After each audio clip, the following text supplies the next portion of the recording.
ওয়াকফ সংশোধনী আইন বাতিলের দাবিতে উত্তাল ভারতের পশ্চিমবঙ্গের মুর্শিদাবাদ। বিক্ষোভের সময় সহিংসতায় জড়িত থাকার অভিযোগে গ্রেফতার করা হয় ১৫০ জনকে। তবে রাজ্য পুলিশ বলছে পরিস্থিতি তাদের নিয়ন্ত্রণে আছে। এদিকে ভারতের ওয়াকফ আইন পশ্চিমবঙ্গে বলবৎ করা হবে না বলে সাফ জানিয়ে দিয়েছেন রাজ্যের মুখ্যমন্ত্রী মমতা ব্যানার্জি।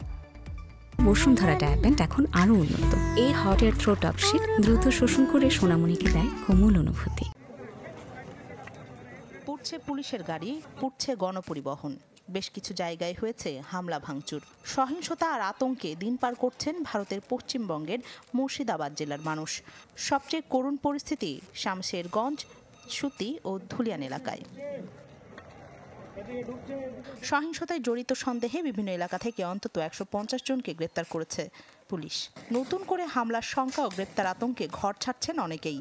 ধুলিয়ান ফেরিঘাট পার হয়ে ৫ শতাধিক মানুষ আশ্রয় নিয়েছেন পাশের জেলা মালদার কিছু এলাকায়।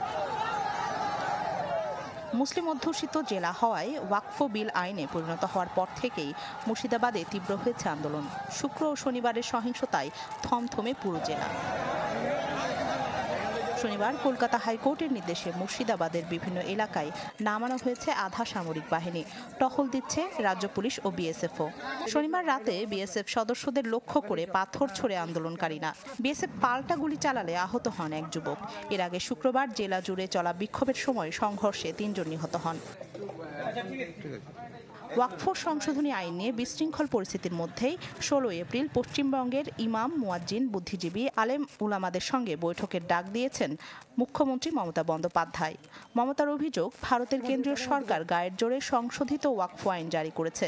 তবে পশ্চিমবঙ্গে এই আইন কার্যকর করা যাবে না বলেও সাফ জানিয়ে দিয়েছেন তিনি। Desk report, channel 24।